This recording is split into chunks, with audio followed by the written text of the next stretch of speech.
woo na état ne ko nag wax dëgg yàlla lii moom nañ ci trouver solution ba bu mujj bi par exemple mooy bu 31 mars bi boo xamante ne ni aussi donc forum civil dellu si na ci cadre gouvernance di ci wax ba léegi. donc mu def juróom-ñaari weer bi nga wutoo Birahim Seck ci boppu forum civil. tey donte sax teel na wàllum bilan boo doon def tey xay muy njëkk gannaaw bi nga ñëwee lu muy doon. waaw donc comme ni nga xamee forum civil moom lépp lu soxal askan wi da koo soxal donc ci cadre boobu wax dëgg yàlla moo tax it lépp loo xamante ne ni gis na ne donc lii soxal na askan wi peut-être taxawin bi demeewul ni mu war a demee wala donc là encore une fois am na yenn yoo xamante ne nii xaw na lënt ci xelu askan bi donc là forum civil dina ci intervenir parce que ci transparence ak redevabilité donc là dafa nekk loo xamante ne nii surtout monde bi fu mu toll nii actuellement mënoo def sans loolu. N'est-ce pas donc état yi vraiment c'est des états de droit ci cadre boobu aussi donc là encore une fois ñun ñu ngi xool li am donc vraiment aussi ñun bi ñëwee ba léegi gis nañ ne donc là par exemple dans le cadre de la gouvernance am na yenn yoo xamante ne donc la transparence bi peut-être am na ay réformes yu ñu jël yoo xamante ne peut-être mën na yokk donc vraiment transparence la redevabilité par exemple dañuy wax souvent les 4 lois qui ont été adoptées en septembre 2025 n'est-ce pas muy loi yu am solo donc muy loi donc relative à la déclaration de patrimoine n'est-ce pas am na loi aussi donc portant création de l'OFNAC n'est-ce pas am na loi sur relative à l'accès à l'information muy yooyu yu am solo ak boo xamante ne mooy lanceur d'alerte yi donc yooyu vraiment yu am solo la surtout mooy loi sur l'accès à l'information parce que pour loi relative ak déclaration de patrimoine boobu amoon na depuis 2012 n'est-ce pas après amoon na modifié nañ ko plusieurs fois tout comme la loi sur l'OFNAC boobu itam amoon na dañ ko doon modifier mais bii dañoo créé waat beneen mais loi sur l'accès à l'information c'est la première fois ñu adopté ko te yaakaar nañ ne loolu itam wax dëgg yàlla lu positif la tout comme mais loi boobu relative à l'accès à l'information adopté nañ ko promulgué ko mais dafa mel ni tàmbali ñu ko nga doxal wàllum décret d'application yeeg yooyu doxal bi dafa mel ni des na. waaw donc là effectivement loi boobu adopté nañ ko depuis septembre novembre décret d'application bi génn na mais décret d'application bi dafa prévoir ñu mettre en place la commission nationale d'accès à l'information commission boobu malheureusement donc là encore une fois membres yi ba léegi nommé guñ leen donc ce qui fait que par exemple encore une fois am na lu des ci cadre boobu pour réforme bi donc pare mais lu waral ba nguur gi di yéexal mbir yi parce que warul yàgg tabb ñi nga xam ne ñoo bokk ci commission waaw wax dëgg yàlla suñ ko comparé ak OFNAC wax dëgg yàlla am na yéex parce que OFNAC vraiment encore une fois presque tout s'est fait donc vraiment en l'espace de 2 mois ñu xam membres yi installé leen donc ñu ngi liggéey seen liggéey actuellement donc bii itam wax dëgg ñu ngi xaar ci nguur gi parce que itam mën nga am loi bi su fekkente ne donc lu koy mettre en œuvre donc là wala liy garantir effectivité amul donc là peut-être dina nekk donc vraiment rëq-rëq boo xamante ne dina tax nit ñi par exemple su fekkente ne soxla nañ benn information ñu dem wuti ko joxuñ leen ko duñu am fu ñu defee recours parce que commission bi en réalité c'est une autorité administrative indépendante donc ce qui fait que par exemple yow soo soxlaa information suñ la ko joxul parce que c'est une obligation n'est-ce pas donc là par exemple mën nga def recours mais aussi foofu njëgu nga may ma préciser ne même donc su fekkente ne commission boobu membres yi nommé guñ leen loi bi quand même c'est entré en vigueur donc ce qui fait que normalement état wala donc les assujettis kum ci mënta doon nit ki su fekkente ne soxla na information su ñëwee da ko war a am n'est-ce pas donc là indépendamment même donc de la nomination wala ou non donc des membres de la commission nationale d'accès à l'information ci cadre boobu wax dëgg yàlla aussi donc là dineen gën a woo état mu fexe ba baral loolu ñu nommer membres yi ñu mun a liggéey ñu mettre en œuvre donc ndax dafa am état lu mu ciy ragal wàllum accès à l'information am lan parce que apparemment dafa mel ni dafa am benn manque de volonté parce que loolu yëpp waroon jël temps waroon na fexe ñu commencé ko doxal est-ce que du nguur gi moo am lu mu ciy xalaat wala lu mu ci ragal. bon mën na nekk comme mën na bañ a nekk mais dans tous les cas quoi qu'on puisse dire il faut dire que maanaam les Sénégalais ont un droit à l'information n'est-ce pas suñu waxee droit à l'information mooy donc de l'autre côté c'est un devoir pour l'assujetti donc vraiment mu joxe information yi donc ci cadre boobu nag vraiment aussi comme li ñu wax gisuñ lu war a tax mu war a yéex ba léegi parce que depuis novembre quand même décret bi donc génn na il reste vraiment à nommer les membres donc là novembre ba léegi ay weer la déjà n'est-ce pas donc là yaakaar naa ne vraiment aussi ci cadre boobu war nañ baral mais surtout aussi dire que aussi état même su fekkente ne loi bi comme ni ma wax am na yenn yoo xamante ne wax dëgg yàlla transparence biñ ciy soxla wala donc là encore une fois redevabilité bi amul donc là par exemple je wax naa la forum civil def na ay communication yu bëri ay communiqué ay déclaration par exemple suñ xoolee acquisition véhicule assemblée nationale nit ñi war nañ xam nan la demee nit ñi war nañ xam nan la demee parce que effectivement moo tax même ci benn ci déclaration forum civil waxoon na donc vraiment encore une fois assemblée nationale ñu wax nit ñi lan la n'est-ce pas donc là marché yi nan la kan lañ ko jox des modalités ainsi de suite. ba léegi leerul ba léegi leerul am na ay ba léegi leerul te ba léegi dara leeru ci. voilà dara leeru ci donc là ci loolu ci cadre boobu aussi ñi ngi wax par exemple rapport Mazars. voilà ci mbiri dette bi n'est-ce pas voilà dette cachée bi parce que itam Ndiogou il faut ñu xam ne dette cachée boobu surtout que daanaka soo xoolee pratiquement bokk na ci loo xamante ne moo gën a indi Sénégal situation bi mu nekk n'est-ce pas donc nag ci cadre boobu comme nag nee nañ defoon nañ rapport boobu wax dëgg yàlla nit sax warul woon a xaar ñu koy publier dañoo waroon a toog donc là automatiquement ñu koy publier donc là mais jaruñ sax nit di leen koy laaj mais depuis des mois nit ñaa ngi xaar nit ñaa ngi wax di fàttali ne par exemple rapport boobu lu ñu war a génnee la donc vraiment mu yàgg mu nekk loo xamante ne vraiment lu tax mu yàgg kenn xam non lu tax ñi bañ ko publier sax du question yàgg mais lu tax ñi bañ ko publier loolu mooy problème bi donc là qu'est-ce qu'il y a donc nag Sénégalais yi quel que soit li nekk ci rapport bi Sénégalais yi dañ ko war a xam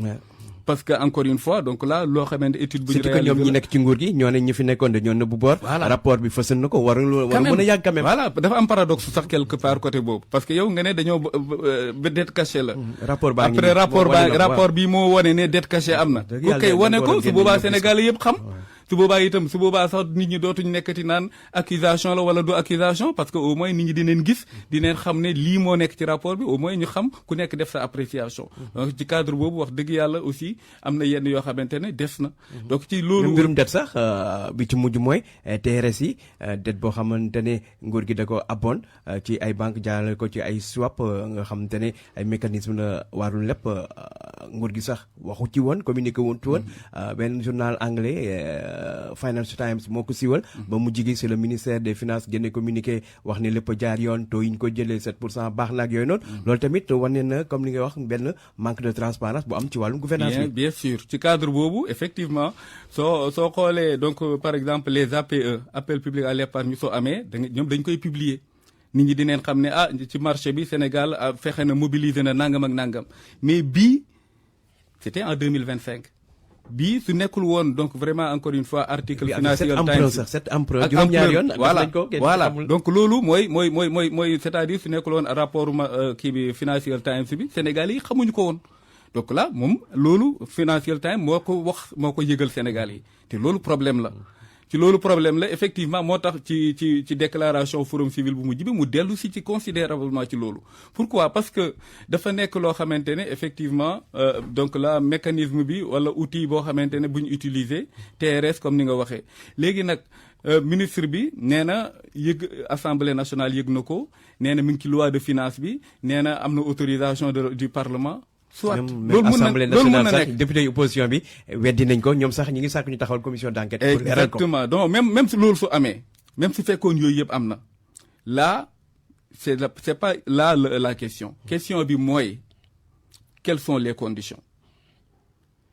parce que ñee dañ laa wax ne la yow da nga ne da nga recourir ci beneen forme ba donc vraiment pour am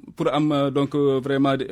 recourir marché bi pour amaat yeneen yoo xamante ne di nga ko leb loolu nga wax même suñ la ko waxoon même su fekkoonte ne même dañoo bind ci biir TRS su fekkoon sax dañ koo bind assemblée ne la demal defi TRS mais loolu autorisation pour nga dem la mais nag bi nga demee lan nga indi bi nga demee quelles sont les conditions bi nga demee donc quelles sont les clauses quels sont les risques donc yooyu Sénégal yi dañ ko war a xam donc moo tax ñu ne mais leen TRS yi aussi il est bon de préciser que dafay am benn ay clause de confidentialité maanaam ay mbir yoo xamante ne noonu la demee contrat yooyu noonu la demee kenn war ko siiwal. non gis nga kii Ndiogou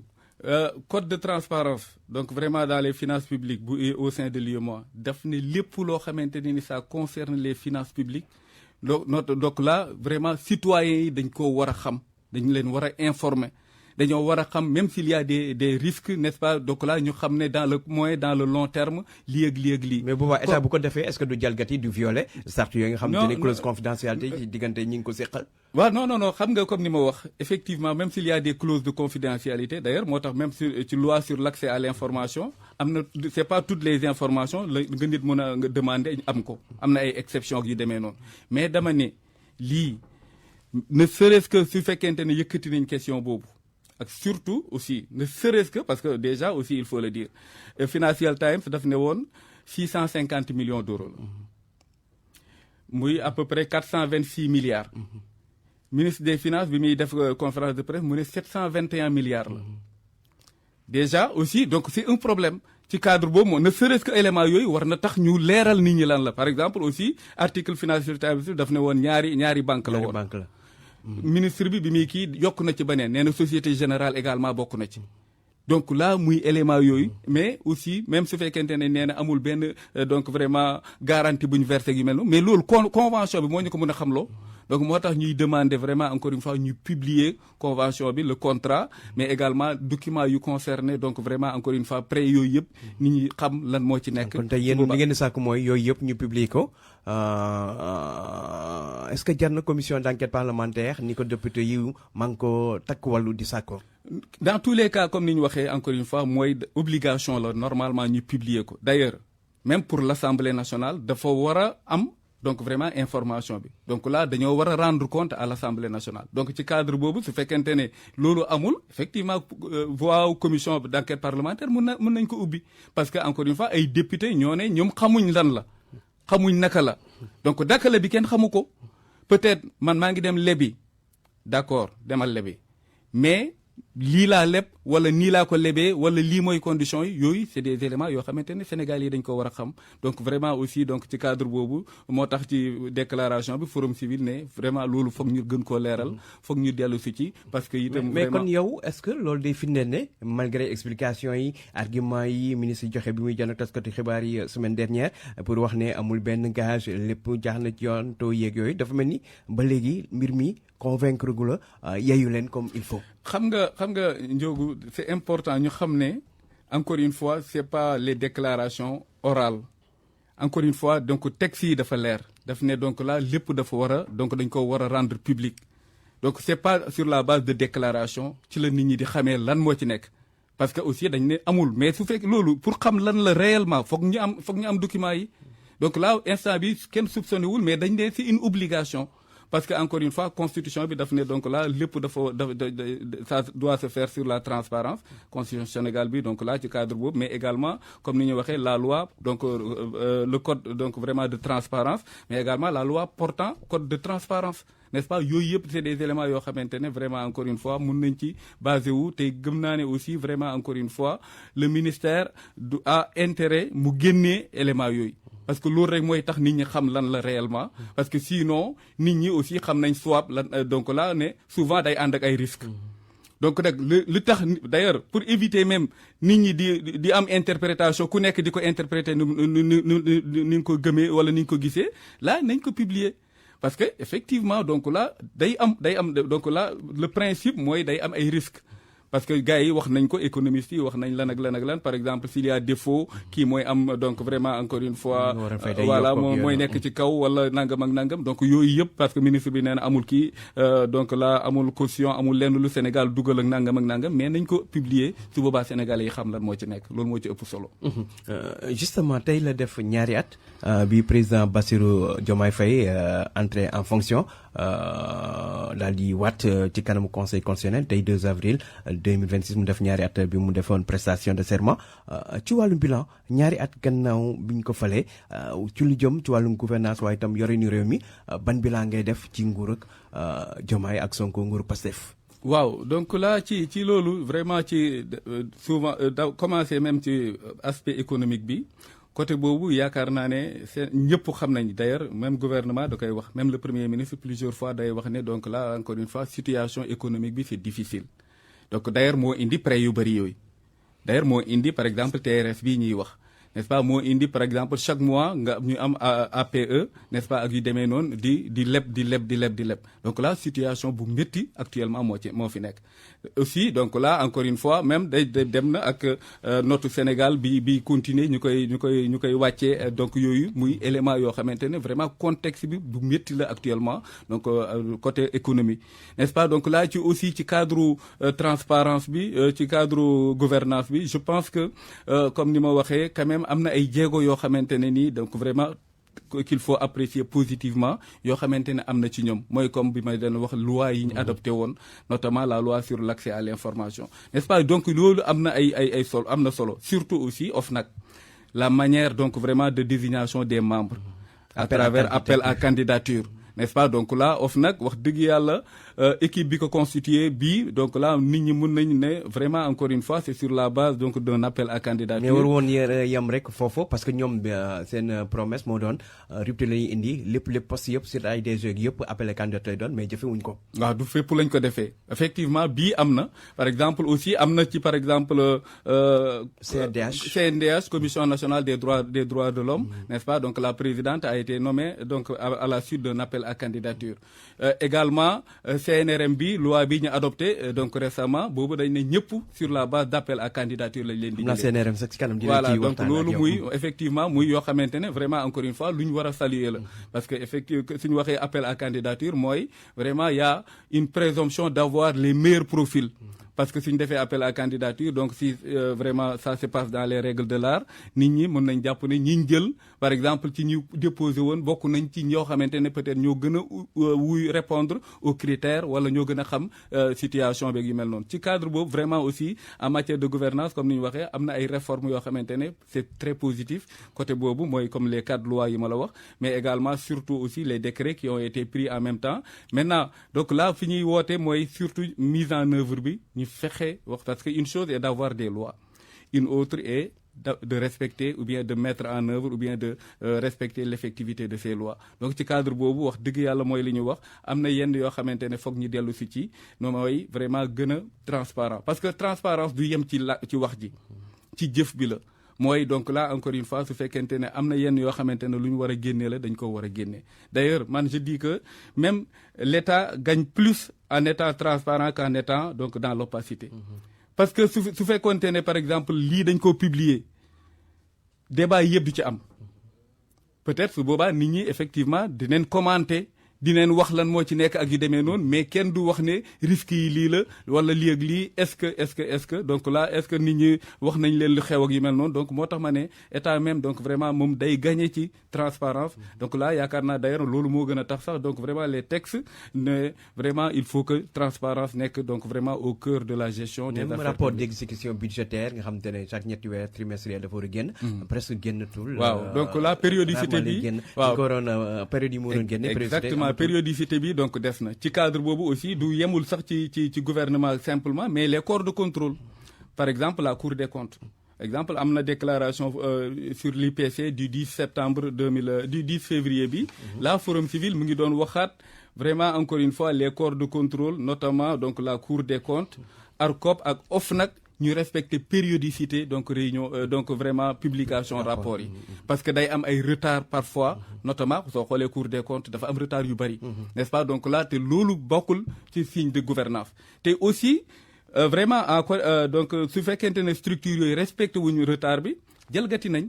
parce que encore une fois dañ ne leen dañ koo war di def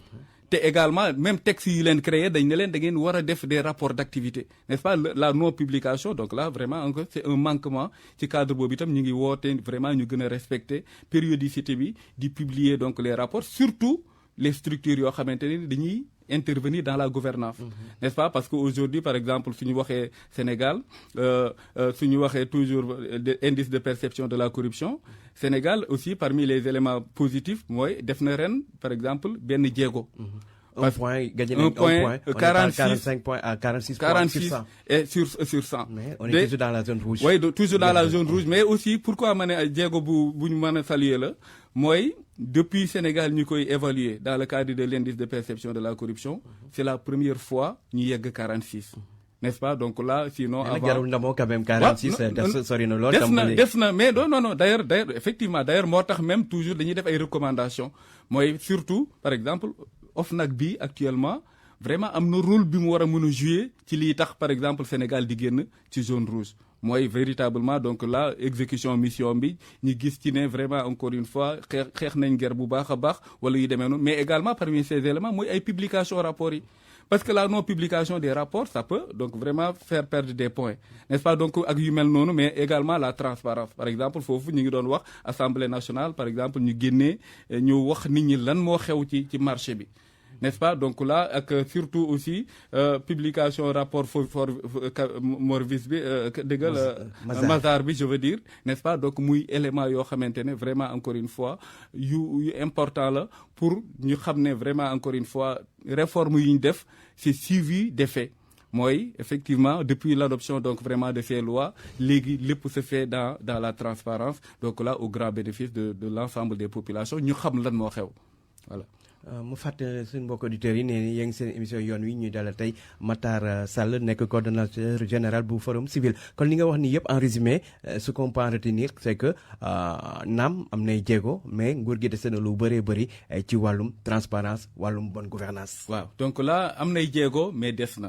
na ba léegi parce que surtout sur des questions majeures donc là encore une fois liñ ciy xaar amuñ ko ci totalement. Je prends l'exemple toujours fan yële ci passé par exemple gis nañ le gouvernement ñi def point de presse boo xamante ne même le premier ministre moo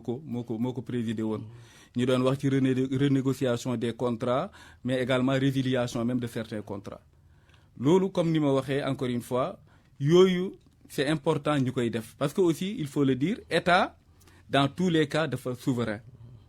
État aussi donc là pour ñu def droit surtout xam nañ ne l'État moom mun na modifier des contrats signés donc là mooy à travers renégociation beeg yu mel noonu État donc là mun na résilier contrat.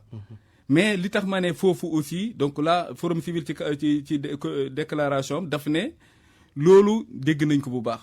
mais il faut que ñu publier les informations exhaustives sur ces aspects-là. Parce que premier ministre sax ci wàll woowu dégg nañ ko mu ne ci ICS ak Indorama nguur gi ñàkk ne du ëpp 1000 milliards yoo xam ne ñàkk nañ ko ci. Voilà kon yooyu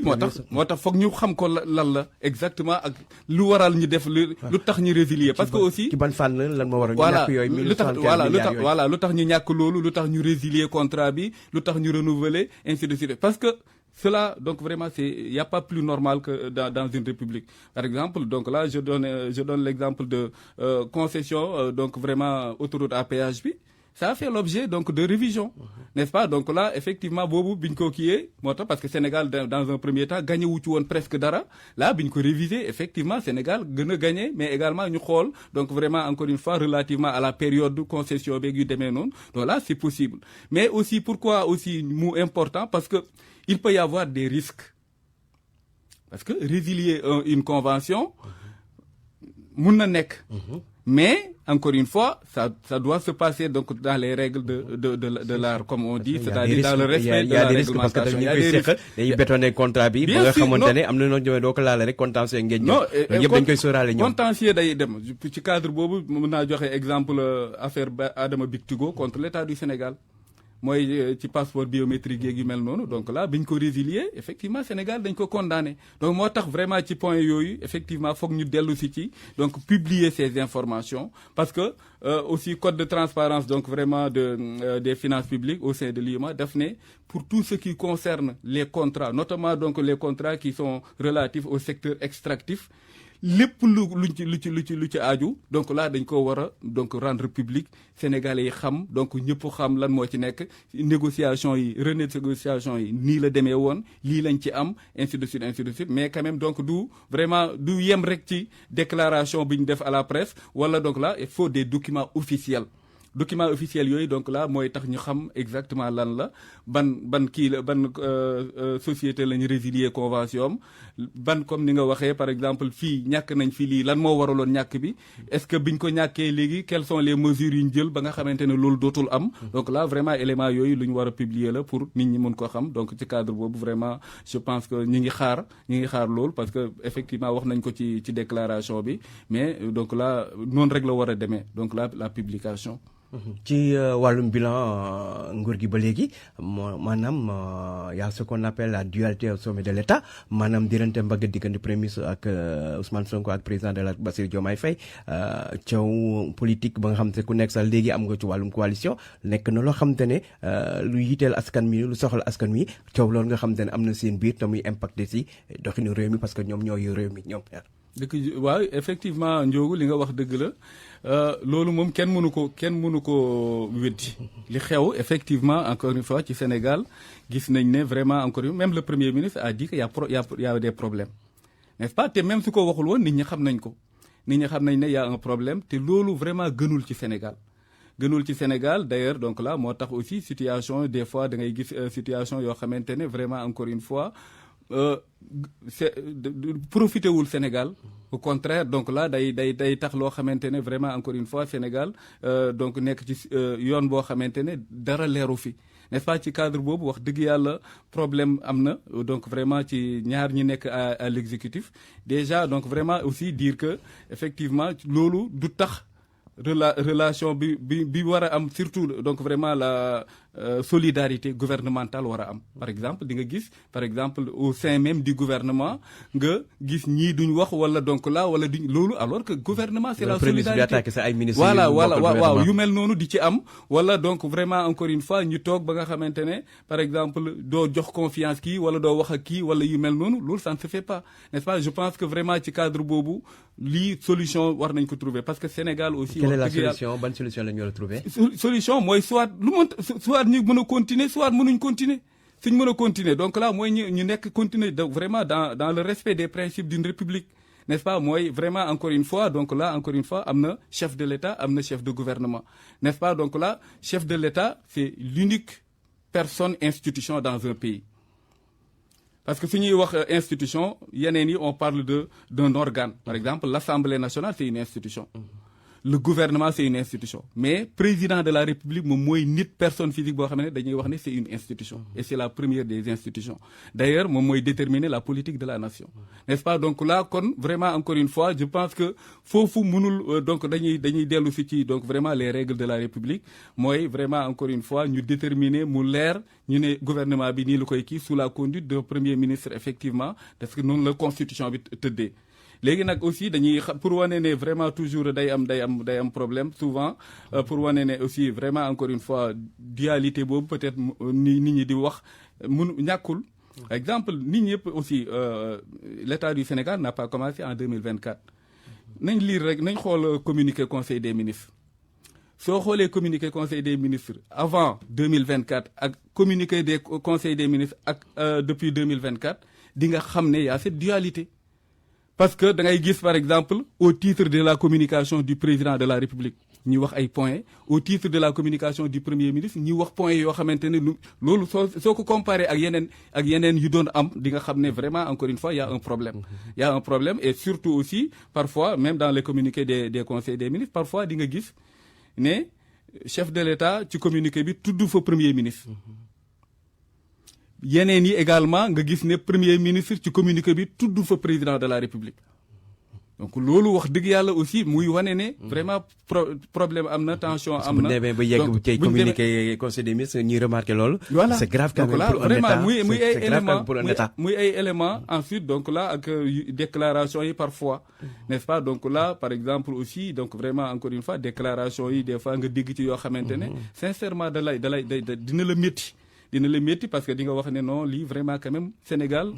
peut-être partout sauf au Sénégal mais nag yooyu muy ay éléments yaakaar naa ne vraiment encore une fois foog ñu xool nan la ñuy trouver solution. léegi solution bi pour yow lan la war a doon maanaam ñoom ñaax ñu continuer di collaborer nii wala ñu séparer wu ku nekk dem quelle est la solution. La meilleure solution pour yow. non la meilleure solution mooy ñoom ñaar encore une fois ñoom ñoo àndoon. ñoom ñaar donc là encore une fois ñoo àndoon suñ mën a continuer ànd loolu c'est la meilleure solution parce que vraiment c'était un duo. ñoo ñëw donc là Diomaye mooy Sonko loolu lañ jaayoon Sénégalais donc loolu lañ jaayoon te également aussi ñoo bokkoon parti depuis avant n'est-ce pas donc là su fekkente ne loolu vraiment encore une fois am na moom mooy li gën parce que aussi vraiment encore une fois ñun luñ soxla mooy Sénégal c'est le Sénégal vraiment encore une fois qui est devant tout n'est-ce pas maintenant su mënul am comme surtout que comme ni ñu waxee donc y a vraiment des différences ou bien des divergences notoires parfois même déclarées là quand même je pense que mieux vaut vraiment parce que ici il faut que ñu jël mettre le Sénégal au-dessus de tout donc su boobaa itam suñ mënul continuer vraiment encore une fois que chef de l'État su fekkente ne par exemple premier ministre donc là ñoom ñaar mënatuñ liggéey premier ministre démissionné wul chef de l'État donc là am na possibilité encore une fois su fekkente ne loolu moo fi sës donc là mu dindi premier ministre nommé beneen premier ministre n'est-ce pas loolu mun na ne moo kii mais quand même encore une fois divergence yooyu warul tax Sénégal di taxaw warul tax Sénégal di bloqué wu warul tax Sénégal donc du mën a dem donc là je pense que vraiment loolu vraiment Sénégalais yëpp ñaan nañ solution am solution bi comme ni ma waxee vraiment encore une fois mooy dans l'idéal mooy ñoom ñu continuer ñu juboo liggéey xam ne Sénégal vraiment moom ñoom ñaar ñëpp moom lañ fi nekkal su fekkee loolu mënta am aussi donc vraiment encore une fois ñu bàyyi Sénégal bu ñu xoolee ne ku nekk dans la perspective de 2029 élection présidentielle ku nekk yaa ngi bàyyi xel foofu situation politique maanaam ambition politique yi dafay di yombal juboo boobu parce que ku nekk da ngay sóoraale sa bopp sóoraale sa morom. waaw léegi nag loolu soo amul mooy su boobaa itam vraiment Sénégal rek moo ciy ñàkk te Sénégal mérité wul vraiment encore une fois di am situation boobu su boobaa itam wax dëgg yàlla encore une fois nit ñi peut-être mënuñ ci lu bari mais vraiment encore une fois dineen amel Sénégal benn àq boo xamante ne vraiment mënoon nañ ko éviter parce que encore une fois su fekkente ne ñoom ñaar gëmanteetuñu xam nañ ne mënatul dem donc pourquoi continuer di garder loo xamante ne mënatul dem donc là yaakaar naa vraiment ci cadre boobu il faut que ñu am solution et Sénégal vraiment encore une fois aussi génn ci situation bi parce que vraiment encore une fois même dans des pays où il y avait donc vraiment encore une fois dans ces pays où il y avait une cohabitation par exemple France situation bii ñuy dund amul woon ci pays yooyu te ñun on n'est pas dans une situation de cohabitation dans premier ministre bi ngi wax ne je pense que Grand Théâtre temps est passé wax ne on est dans une cohabitation douce pour le moment parce que moom déjà pouvoir yi ma waroon am joxuñu ko ni mu waroon liggéey ko wax ne carrément cohabitation douce loolu waru mun a nekk cohabitation mooy président de la République amul majorité à l'Assemblée premier ministre biñ assemblée bi parce que majorité bi ñoo koy nommé premier ministre bi est d'un camp opposé mais fii mënoo fi tudd cohabitation mooy kon c'est pour confirmer le problème qu'il y a mooy problème la mais nekkul donc juridiquement du mënul nekk cohabitation parce que ñoom ñaar donc là encore une fois ñoo ànd ñoo bokkoon parti ki nekk président de la République biñ demee assemblée biñ demee élection législative également donc là c'est le même parti kon mënul nekk cohabitation loolu ça confirme encore une fois problème bi am au sein de l'exécutif problème bu am au cœur de l'exécutif donc là vraiment encore une fois muy problème boo xamante ne Sénégal moo ci ñàkk Sénégal moo ci perte et je pense que vraiment il est temps ñu trouver une solution xool vraiment su fekkente ne ku ci ne day bàyyi dara ñu continuer liggéey ensemble pour l'intérêt du Sénégal su fekkente ne aussi mënul dem donc là encore une fois mieux vaut ñu xam ne Sénégal moo nekk au-dessus de tout le monde parce que ñoom ñëpp effectivement dañ fiy jugee bàyyi fi Sénégal kon nag Sénégal nañ ko préserver nañ fexe ba nga xamante ne Sénégal vraiment encore une fois du nekk ci situation boo xamante ne ëllëg vraiment kenn xamul lan mooy avenir am donc parce que itam vraiment aussi il faut le dire avec les notes qui sont toujours donc vraiment rabaissées ak yu Sénégal ak yu mel noonu Sénégal donc la situation bi mu nekk effectivement donc là c'est pas une situation que ce pays mérite n'est-ce pas donc là mooy li ma wax kon foog ñu trouver solution yoo xamante ne vraiment encore une fois dina tax Sénégal mun a dem. Matar Sall wéy ci waxtaan wax ci leneen parce que au-delà de sa casquette coordonnateur général du Forum Civil wàllu média xam nga ko liggéey nga ci lu bëri yaa nekk sa directeur de cabinet président CNRA googu bu yàggul ñu voté loi ci Assemblée nationale pour remplacer ko à CNRM Conseil national de régulation des médias mu jur caaw ndax ñu bëri ci acteurs de médias yi gis ne loolu yëpp pexe bu wees la bu nguur gi tëral ngir musal presse bi daal di leen di faagaagal ci xeex bi nga xam te ñu ngi koy xeex média yi yow noo gisee le remplacement du CNRA par le CNRM. waaw jërëjëf Ndiogou ci question boobu remplacement du CNRA par le CNRM vraiment c'est quelque chose d'abord qu'il faut saluer, n'est-ce pas? Donc là, parce que c'était prévu depuis des années, donc là, encore une fois, depuis l'adoption du Code de la presse, qui date de 2017, n'est-ce pas? Il était prévu la création d'un nouvel organe qui va remplacer. Mais bon, ARCA la ñu waxoon autorité de régulation de l'audiovisuel, non? waaw loolu souvent nit ñi ñooy wax ne loi bi ARCA la wax, mais loi bi ne parle pas d'un organe. Loi bi n'a pas donné une dénomination. Effectivement, maintenant, c'est dans le cadre de bi ñuy jéem a mettre en œuvre loi boobu prévoir ci lañ prévoiroon ne organe bi ñu war a créer, parce que effectivement dafa amoon ay concertation ci lañ prévoiroon ne organe boobu nañ ko tuddee ARCA. loolu moo indi ARCA bi, mais code de la presse amul fuñ bind quelque part ARCA, n'est-ce pas? Donc c'était vraiment encore une fois loolu, mais loolu mujjul am ba donc là CNRM mujj ñëw, parce que effectivement ARCA bi depuis 2016 2017 2018 les concertations ont été lancées, n'est-ce pas? ci cadre boobu ci la turu ARCA bi génn, n'est-ce pas? demoon nañ sax ba defar des textes presque définitifs ba nga xamante ne avant projet de loi yi pare woon na, mais mujjul jàll conseil des ministres, mujjul jàll assemblée nationale. léegi nag ñii bi ñëwee effectivement aussi ils ont repris donc la réforme. léegi nag ci cadre boobu effectivement dañoo jël CNRM. aussi il faut dire que biñ ko jëlee dañ ne woon, parce que ARCA bi dañ ne woon haute autorité de régulation de la communication audiovisuelle, n'est-ce pas? Donc là biñ ñëwee effectivement ñi ne monde bi fi mu jëm actuellement vraiment il faut pas que ñu yemale ko ci communication audiovisuelle. Exactement. Il faut que vraiment encore une fois ñu jël un organe de régulation qui aura booy am compétence boo xamante ne ci lépp la. loolu moo indi donc CNRM su boobaa effectivement day am compétence sur la communication audiovisuelle, sur la presse en ligne, sur la presse écrite, mais également day am compétence même sur les plateformes numériques. N'est-ce pas? Donc loolu moo indi CNRM. Donc là ci code point boobu comme ni ma wax vraiment donc c'est quelque chose qu'il faut saluer. loolu lañ doon xaar également am un nouvel organe boo xamante ne moo gën a dëppook jamono. parce que aussi aujourd'hui plateforme yi kenn mënul wax sans ñoom, mooy comme li ngeen di wax réseaux sociaux yi mel noonu. donc là vraiment encore une fois ci cadre boobu compétence yooyu yëpp jox nañ ko CNRM. léegi nag comme ni nga waxee peut-être am na ñu ne donc la loi bi problème lay indi donc là parce que daa bëgg a fagaagal effectivement presse yi yu demee noonu. loolu peut-être man du ma ci bëgg a avancer ci sama ko mayee. pourquoi? parce que loi bi dañ ko yóbbu devant le conseil constitutionnel. te comme mu ngi ci yoon. conseil constitutionnel donc là parce que dañ ne voilà ñu fàttali ne député opposition bi. waaw mu jàllee ñoom dañ def recours ci kanam conseil constitutionnel. voilà comme mu ngi ci conseil constitutionnel. inconstitutionnalité de la loi. voilà donc ce qui fait que conseil constitutionnel foog mu prononcé wu ci li tax ñu yóbbu ko foofu. parce que ñoom dañu gisee yenn dispositions yi dëppoowul ak constitution bi. waaw loolu lañ gis effectivement voilà d'ailleurs nag soo gisee loolu y a pas plus normal nga am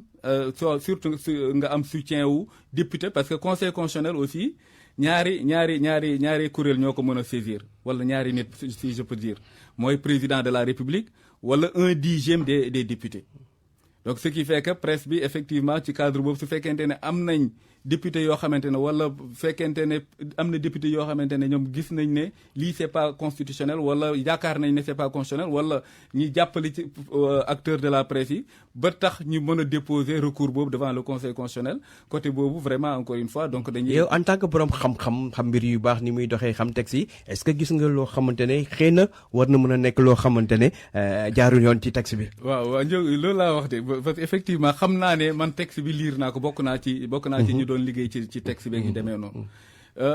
du ma bëgg a apprécier parce que comme ni ma waxee dafa nekk devant le conseil constitutionnel ngeen may ma rek ma bañ a dugg foofu parce que je suis juriste également. n'est-ce pas? encore une fois le conseil constitutionnel a un délai de 1 mois. gars yi le 10 lañ déposé affaire bi kon léegi tey ñu yegg ci 1 mois bi. conseil constitutionnel su boobaa su prononcé woo n'est-ce pas? donc là ñu xam ne par exemple la loi est inconstitutionnelle totalement wala certaines dispositions donc vraiment sont inconstitutionnelles wala donc ñu xam lan lay décider vraiment mais pour man donc vraiment dans l'absolu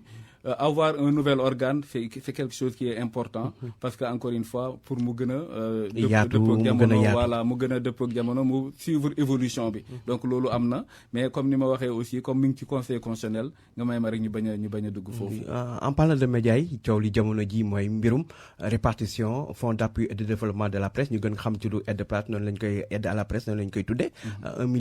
milliard yoo xamante ne nguur gi da koy séddale mu jur coow ndaxte dañoo gis ne ni ko nguur gi da séddale jaarul yoon critères yi jaarul yoon ni ñu ko doxalee sax jaarul yoon mu jur coow lu rëy au sein de la presse am na sax ñu ci woo sûreté urbaine déglu leen ci coow loolu yow ban gis nga am ci mbir mi. waaw loolu gis-gis biñ ciy am mooy vraiment encore une fois mooy toujours rek la transparence respecter les principes de bonne gouvernance mooy la transparence la redevabilité mooy li ma wax rek gis nga su fekkonte ne état mu ngi respecter principe de redevabilité di rendre public les informations coow yu bëri sax mën na bañ a ñàkk mën na bañ a am parce que y a pas plus simple comme nga ne répartir nga il s'agit de fonds publics nga publier donc vraiment les actes yoo xamante ne nit ñi dinañ xam ne nii la demee. arrêté de répartition bi génne ko exactement xam ñëpp xam lan moo ci nekk surtout que pour ñi fi nekk actuellement ñoom biñ ñëwee dañoo auditer le fonds d'appui parce que dañ ne donc vraiment encore une fois nañ xool nan lañ ko doon gérer rek yu mel noonu d'ailleurs nee nañ loolu moo gënoon a tax ba année yee passé mënuñ joxewuñ woon voilà joxewuñ ko woon donc là vraiment ku def loolu nga ne parce que da ngaa bëgg balaa ngaa tàmbali yëpp leer nga xam lan la nga def la situation man je pense que vraiment encore une fois lii yomb mooy ñu publier donc vraiment ñu xam kan lañ jox su boobaa suñ ko xamee nit ñi dinañ xam ndax est-ce que kii am na droit wala amul droit kii li tax nga jox ko kii li tax nga jox ko donc s'il y a des possibilités donc véritablement parce que suñ ko tant que publier wuñ ko nit ñi dañuy wax rek nii mais kenn xamul lan la exactement te su boobaa itam vous privez même donc vraiment aux citoyens leurs droits parce que soo ko publier nit ki mun na attaquer l'acte devant les juridictions mais su fekkee publier woo ko donc là vraiment muy élément de bonne gouvernance également peut-être foofu itam ñu ngi xaar donc vraiment ministère de la communication des télécommunications et du numérique ci cadre transparence bi am donc là ñu publier nit ñi xam donc là kan moo am lan. kon gis nga ne côté boobu am na fay ministère bi mënoon na génne. bien sûr noonu la war a demee depuis comme ça du am noonu la war a demee pour tout ce qui concerne la gestion des finances publiques dafa war a nekk donc vraiment sur la base de la transparence donc là comme xaalis bi joxe nañ ko ba pare mun nañ fexe ba publier nit ñi xam lan la te su boobaa itam su boobaa Sénégal yëpp dañuy xam parce que Sénégal yi dañoo war a xam aussi donc ils ont le droit à l'information donc là ci cadre boobu vraiment nañ ko publier moo gën par exemple ñuy woor ay nit di leen yóbbu ci yoon ak yu mel noonu parce que effectivement donc là c'est la non publication qui fait que nit ñi duñ xam exactement lan la mais dinañ dégg denn soo ko publier woon nit ñi duñ waxati dégg naa mais dañuy ñëw lire gis soo gisee nag yow su boobaa di nga gis ne pourquoi Alaaji Njóogu ñu jox ko pourquoi man ñu jox ma alors que su boobaa effectivement par exemple la corporation ñoom ils auront intérêt à agir mun nañ attaquer par exemple donc vraiment l'acte ou bien l'arrêté je ne sais pas n'est-ce pas donc là devant les juridictions notamment pour waa CDEPS ñoom xam nañ ko pare CDEPS ne seen patron di Mamadou Ibra Kane nee na bés bu ko publier dañ koy attaquer parce que déjà lépp illégal ci mbir mi ni ñu koy doxal voilà donc mooy li ma wax c'est-à-dire pour que nga mun ko attaquer foog acte bi génn te vraiment c'est une obligation de publier pour que nit ñi xam parce que aussi les personnes donc surtout les concernés ont le droit de connaître ont le droit de savoir ce qui s'est réellement passé surtout que am na ñoo xamante ne am nañ ñii amuñu sur quelle base kii am sur quelle base kii amul wala yu mel noonu donc là parce vraiment que CDEPS moom li mu jàpp moo di ne mbir mi séddaleem bukki la yaa ma neex la ñi organes yi nga xamante ne dañoo far nguur gi ñoom lañ jox ñi nga xamante ne peut-être dañ jàpp ne dañ contre nguur gi ñu xeex leen est-ce que loolu noonu la war a demee. voilà xam nga mooy li may wax toujours gis nga état dafa am intérêt même donc vraiment dans la transparence xam nga déjà comme am na ñu naan la séddale bukki la su fekkente ne du loolu soo publier woon nit ñi xam ne donc là vraiment loolu du noonu.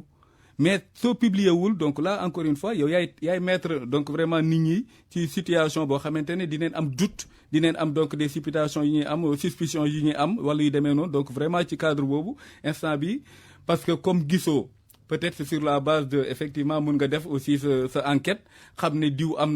na yow nga xam ne kii waru ko woon mérité wala yu demee noonu peut-être loolu mooy indi ñu naan ay sulli bukki wala yu demee noonu mais vraiment c'est un devoir, c'est une obligation, nous publier donc véritablement ces actes-là pour permettre aux populations de connaître ce qui s'est réellement passé. Est-ce que am na ñu jox ñoo xamantene waruñu woon bénéficier ci fonds bi? Est-ce que ñu jox ñëpp montant yi leen joxe est-ce qu'il y a une juste proportionnalité? Est-ce que par exemple li nga jox kii par exemple nga joxe groupe bu mel ni Futur Média nga jox ko tel montant nga jox groupe boo xamante ne peut-être Sénégalais yi am xamuñ ko nga jox ko tel montant bu xaw a jege wala ñu yemale donc est-ce que donc loolu li koy indi mooy vraiment encore une fois ñu publier te su boobaa itam nit ñi dinañ mën a apprécier dinañ xam ne par exemple encore une fois il y a pas de proportionnalité wala donc là c'est vraiment dans le respect donc de la réglementation amul benn irrégularité wala donc il y a des irrégularités su boobaa effectivement publication boobu mooy tax nit ñi mën ko xam. mais loolu du lu bees chaque fois toujours bu ñu nee aide de la presse rek day am coow. yoo xam nga ci dara. que ça soit régime Abdoulaye Wade ak régime Macky Sall. chaque fois tous les jours bu ñu nee aide de la presse rek coow di jëpp léegi alors que la loi est très claire c'est bien réglementé et tout ça. pourquoi chaque fois problème di am ak nen mu def ba dépasser situation yi. waaw donc moo tax xam nga man koy wax bi may départ dama ne surtout ak ñii parce que ñoom biñ ñëwee dañ ne dañuy auditer.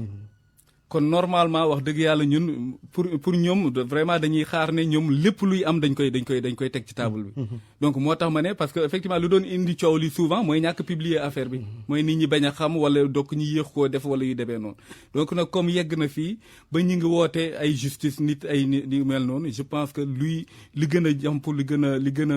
li nit ñi gën a xaar mooy ñu publier ko. su boobaa effectivement su boobaa nit ñi.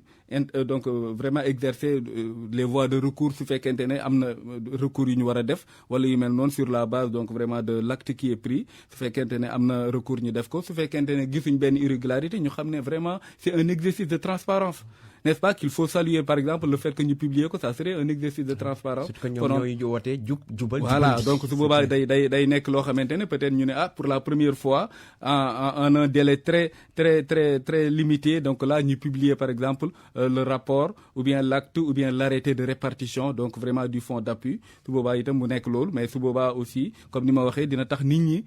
ku gis ne am na irrégularité nga am intérêt à agir nga mën a saisir les juridictions pour remettre en cause donc vraiment la répartition loolu aussi c'est un élément de gouvernance léegi en parlant de la presse diggante nguur gi fi nekk ak presse bi ñaari at yi coow bëri na convention yeeg l'impôt yeeg yooyu noonu ba njàngat ngay def ci diggante bi nga xam te ne nemmeeku nañ ko diggante nguur passif ak presse bi rawatina presse privée bi. waaw non xam nga même loolu wax naa ko ci début bi dama ne ñoom biñ ñëwee dañoo def audit nee nañ dañuy def audit tax ñu suspendre donc répartition fonds bi donc ce qui fait que vraiment encore une fois ñaari at yi fonds bi sax waaw non damay yegg si foofu ce qui fait que ci cadre boobu vraiment encore une fois 2024 2025 presse bi mu ngi dund situation bu métti parce que déjà même fonds bi su fekkente ne du mooy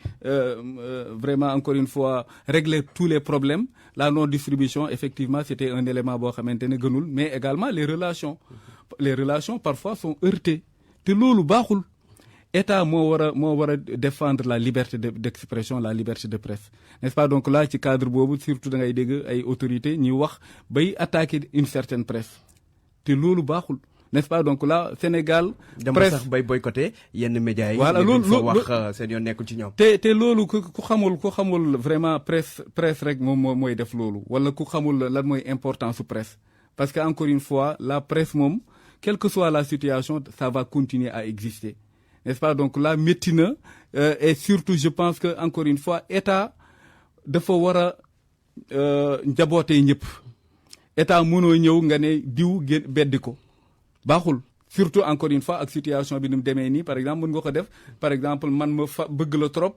compréhension bi may am mooy ma dem attaquer média boobu wala donc là wala yu demee noonu. muy indi ay situation te yow yaa war a préserver sécurité également. donc là vraiment je pense que côté boobu am na problème yoo xamante ne mais je pense que aussi donc là dina am solution wala ñu ngi commencer di gis ne vraiment encore une fois peut-être dina am amélioration parce que amul intérêt pour l'État dans un pays muy am donc vraiment une presse muselée wala une presse donc vraiment qui n'a plus le courage de parler ou bien donc vraiment une presse qui est bâillonnée loolu amul njëriñ ci Sénégal te yaakaaruma ne sax dina fi war a am. jërëjëf Matar Sall ñu lay sant di lay gërëm. ñu ngi lay gërëm aussi ci invitation bi. fàttali ne yow Matar Sall yaay coordonnateur général bu Forum Civil nekk itam directeur de cabinet bu président bu CNRA comme conseil national régulation audiovisuelle nga xam te ne moom la CNRM wala wutu ñu ngi lay sant di lay gërëm bu baax. merci ak waxtaan wi. merci Ndiogou jaajëf. jërëjëf mbokk yi kon mu nekkoon seen émission yoon wi El Hadj Ndiogou Diène nekkoon ci micro bi Aliou Ba ci machine bi ñu leen di dig daje beneen alxamis ci beneen émission jërëjëf.